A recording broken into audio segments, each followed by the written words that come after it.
Bore da a chroeso cynnes iawn I chi i'r Oedfa heddi ar Sul y Mame. Dyma Salm 84. Mor hawddgar yw dy bebyll di o arglwydd y lluoedd. Fy enaid a hiraetha, ie ac aflysia am gynteddau yr arglwydd. Fy nghalon am cynawd a weiddant am y Duw byw. Aderyn y to hefyd a gafodd di, arwennol nith iddi, lle agesid I chywion, sef da llorau di o arglwydd y lluoedd, fy mrenyn am Duw. Gwyn fyd preswylwyr dy di, yn wastad y ddolianant. Gwyn I fyd y dyn y mae I gydernid ynot, ath ffyrdd yn I calon. Y rai yn myned trwy ddyffryn bacha a'i gwnant yn ffynon, ar glaw a leunw y llynau. Ant o nerth I nerth, ymddengys pob un ger bron Duw yn Sion. O arglwydd Dduw y lluoedd, cliw fy ngweddi, gwrando o Dduw Jacob. O Dduw ein tarian, gwel ac edrych ar wyneb dy eneiniog. Canis gwell yw diwrnod yn dy gynteddau di na 1000. Dewiswn gadw dy rws yn hif yn hyw, o flan trigo y mebyll anifioldeb. Canis hael a tharian yw yr arglwydd Dduw, yr arglwydd a rydd, ras a gogoniant. Ni ata lefe ddim daioni oddi wrth y rai a rodiant yn berffaith. O arglwydd y lluoedd, gwyn fyd y dyn a ymddiried ynot. A mae Lewis Valentine wedi ysgrifennu'r weddi hon y defnyddiwn innau ar ddechrau yn gwasanaeth gweddiwn. Diolch I ti o arglwydd am rieni, a wnaeth aberth mwyn I ni gael byw, a wasgarodd gariad ac anwyldeb arnom, a'n gwyliodd yn ddyfal heb rwgnach fod y llafur yn galed, a gyfeiriodd yn cymre ac a weddiodd trosom cyn gwybod ohonom beth oedd gweddi. Diolch I ti o arglwydd, a fydd gyda ni drwy gydol y cwrdd yma heddi, yn enw Iesu. Amen.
Dyma eiriau Iesu o Efengyl Ioan, pennod 3, pan mae fe yn dysgu Nicodemus.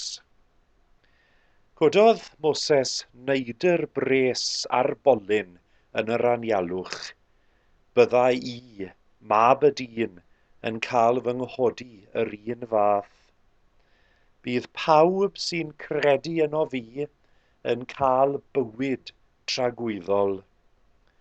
Hodi, mae Duw wedi caru'r byd gymaint, nes iddo roi I unig fab, mwyn I bwy bynnag sy'n credu ynddo, bido mynd I ddistryw, ond cael bywyd tragwyddol. Oherwydd anfonodd Duw I fab I achub y byd, nid ei gondemnio'r byd. Dydy'r rai sy'n credu ynddo ddim yn cael I condemnio, ond mae'r rai sydd ddim yn credu wedi I condemnio Isus, am ei bod nhw wedi gwrthod credu mab unigryw Duw. Dyma'r dyfarniad. Mae'r golau wedi dod i'r byd, ond mae pobl wedi caru'r tywyllwch yn fwy na'r golau. Pam? Am ei bod nhw'n gwneud pethau drwg o hyd. Mae pawb sy'n gwneud pethau drwg yn casáu'r golau. Maen nhw'n gwrthod dod mas i'r golau, rhag ofn i'w gweithredodd gael ei gweld. Ond mae'r rai sy'n ifydd i'r gwir yn dod mas i'r golau. Ac mae'n amlwg, mae Duw sy'n rhoi'r nerth iddyn nhw wneud be sy'n iawn. Ac o'r Efengyl wedyn at yr epistol, a geiriau Paul yn ail bennod I epistol at yr Effesiaid, o farwolaeth I fywyd. Bu adeg pan oedd eich chwythau yn feirw yn eich camweddau a'ch pechodau. Yr oeddech yn byw yn ôl ffordd y byd hwn, mewn I fuddod I dywysog galluoedd yr awyr, yr ysbryd sydd yn awr ar waith yn y rai sy'n anifydd I Dduw. Ymhlith y rai hynny, yr oeddem ninnau I gyd unwaith, yn byw yn ôl yn chwantau dynol ac yn porthi dymuniadau'r cnawd a'r synhwyrau. Yr oeddem wrth natur fel pawb arall, yn gorwedd dan ddigofaint Duw. Ond, gan môr gyfoethog yw Duw yn ei drugaredd, a chan fod ei gariad tuag atom môr fawr, fe'n gwnaeth ni. Ni oedd yn feirw yn ein camweddau, yn fyw gyda Christ. Trwy ras yr ydych wedi eich achub. Yng Nghrist Iesu, fe'n cyfododd gydag ef a'n gosod I eistedd gydag ef yn y nefolion leoedd, mwyn dangos yn yr oesoedd sy'n dod gyfoeth difesur I ras trwy ei dirionddeb I ni yng Nghrist Iesu. Trwy ras yr ydych wedi eich achub, trwy ffydd. Nid eich gwaith chwi yw hyn, rodd Duw ydyw. Nid yw'n dibynnu ar weithredodd, ac felly ni all neb ymffrostio. oherwydd I waith ef ydym, wedi yn creu yng Nghrist Iesu I fywyd o weithredodd da. Bywyd y mae Duw wedi I drefnu I ni o'r dechrau. Ac o'r phwysed, bendith Duw, ar y darllen a'r gwrando o'i air sanctaidd ef ar ein cyfer ni. Diolch iddo. Amen.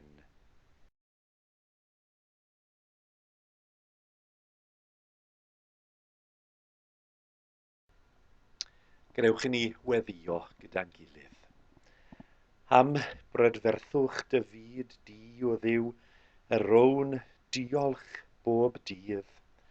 Am y ffaith dy fod ti wedi creu byd mor berffaith I ni gael byw ynddo, rown ddiolch I ti bob dydd.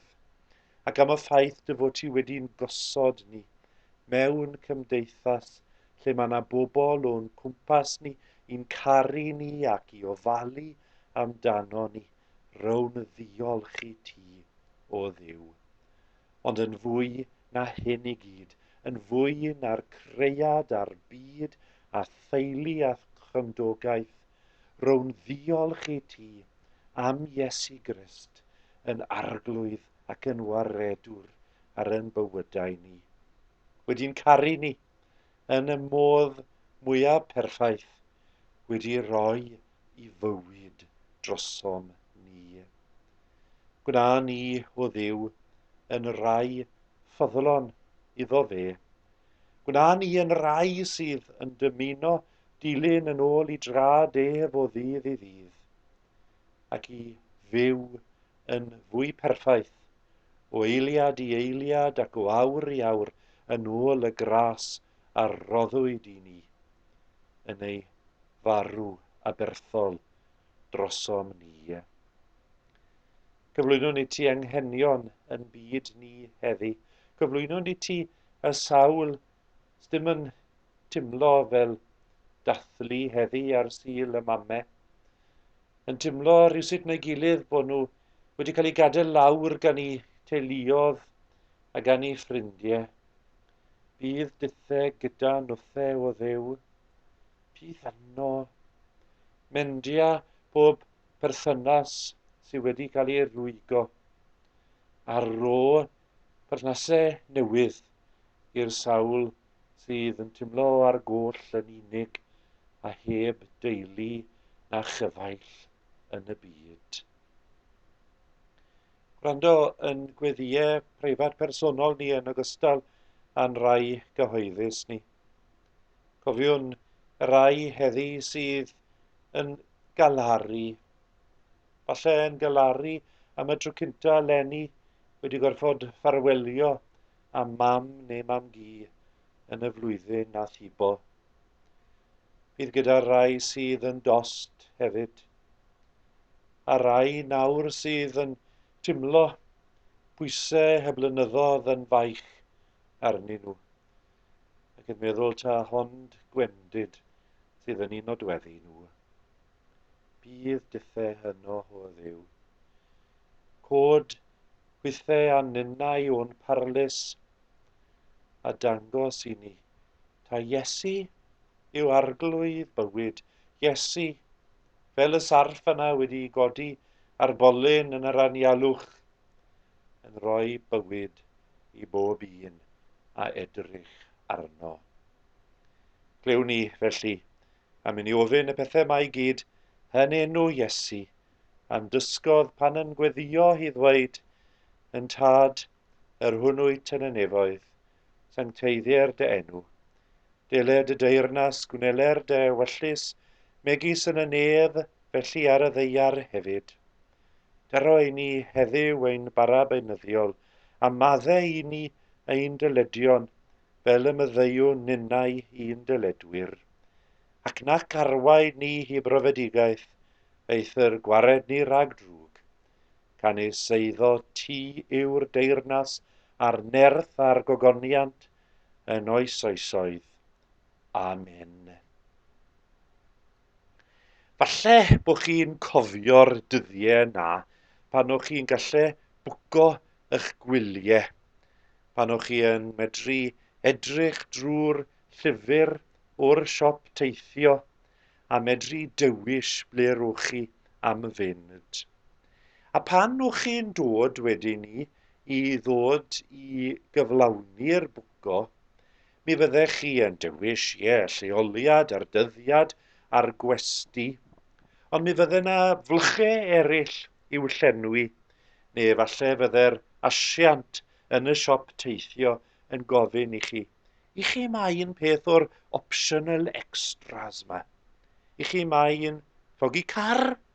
I chi mae'n mynd ar ryw drip neu gilydd, neu mynd i cael rhyw fath o brofiad scuba os i chi mewn lle pellenig exotic ar lan y môr. Pob math o optional extras, o'r pethau ychwanegol yma oedd yn cael eu cynnig i chi, ond oedd dim rhaid i chi i'w cymryd. Ambell waith, mae rai pobl yn meddwl am ddew yn y termau hynny, yn ei ystyried yn rhyw fath o optional extra, bod y ddynoliaeth ar y cyfan yn medru byw yn bywydau ni heb ryw ormod o ymyrraeth o'r uwchnaturiol. Dim ond pam fod rhyw daro neu gilydd byddwn ni yn troi at ddew. Dim ond pan fyddwn ni'n teimlo bod ni ddim yn gallu cael ein hunain mas o ryw sefyllfa yn gilydd, byddwn ni'n gweddio. Bocs yr optional extra fydd Duw yn yr amgylchiadau hynny.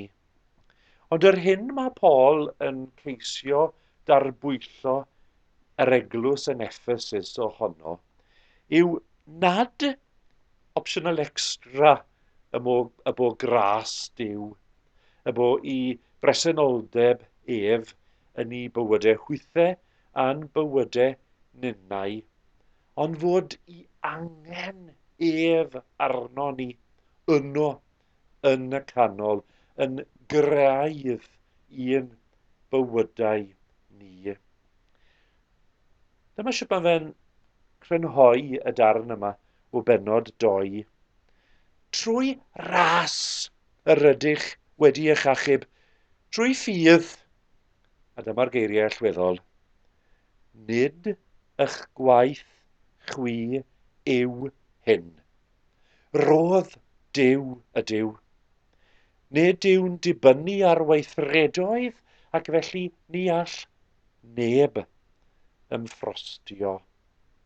Mewn geiriau eraill, oedd dim modd i'r eglwys yn Effesus a does dim modd i ninnau chwaith ddweud yn bod ninnau yn gweithredoedd yn llwyddo dod ymlaen yn iawn yn ein byd ni, a'n bod ni'n medru ymffrostio, bod ni'n bobl da ar y cyfan. Na, mae angen yn hachub arno ni. Angen yn hachub am yn bod ni yn bywydau yn feirw, fel yr Israeliad yn yr anialwch oedd wedi gwrthod i fyddhau i Dduw.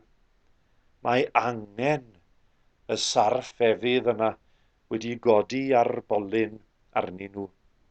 Mae angen roedd Duw i fod yno ar eu cyfer nhw. A nyff am, mae Iesu, pan mae fe'n siarad â Nicodemus, yn sôn am cariad Duw yn cael ei fynegu drwy'r mab i'r byd cyfan. Mwyn i ninnau drwy gredu yn Iesu beidio a mynd i ddistryw, ond cael bywyd llawn, bywyd trwy ras. Nige fel optional extra.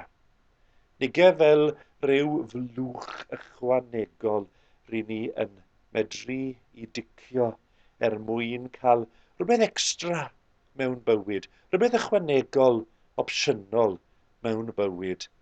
Nage. Mae Paul yn darbwyllo'r Effesiaid yn fama, a mae e'n darbwyllo ninnau pa gyflwr bynnag rydyn ni'n byw ynddo yn ein bywydau, bod ei angen arno ni.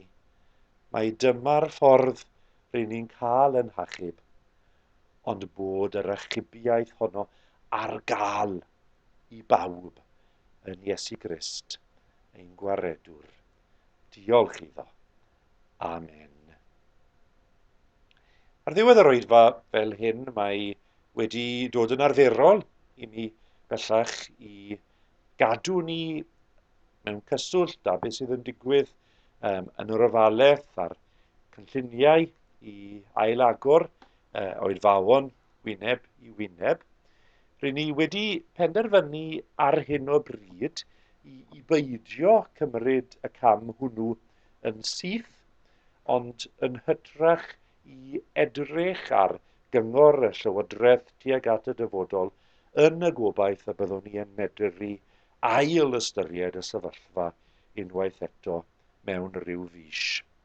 Ond yn y cyfamser, rydyn ni wedi penderfynu ar ddydd Gwener y Groglith ac ar Sul y Pasg i gael oedfawon byw drwy gyfrwng Zoom, lle bydd modd i bob un o'r aelodau bod yn rhan o wasanaeth byw ar y ddoi achlysur hynny, naill drwy ddefnyddio i ffonau clyfar neu tabled, llechi cyfrifiadurol neu cyfrifiadur i ymuno ar gwasanaeth, neu drwy ddefnyddio ffôn cyffredin a ffonio i mewn i ymuno ar gwasanaeth. A mi gewch chi gyfarwyddiadau ynglyn â sut mae gwneud hynny yn ystod yr wythnosau nesaf yma. Os oes yna unrhyw anghenion o gwbl, cofiwch ddod i gysylltiad a mi wnewn ni geisio eich helpu chi ym mha ffordd bynnag y medrwn. Gadewch i ni weddio ar ddiwedd y cwrdd gyda'n gilydd. Cariad yr arglwydd Iesu a'n tyno at o'i hun, gallu'r arglwydd Iesu a'n nertho yn ei wasanaeth, llawenydd yr arglwydd Iesu a lanwo ein heneidiau, a bendith Duw y Tad y Mab a'r Ysbryd Glân, a fo arnom yn awr ac am byth. Amen.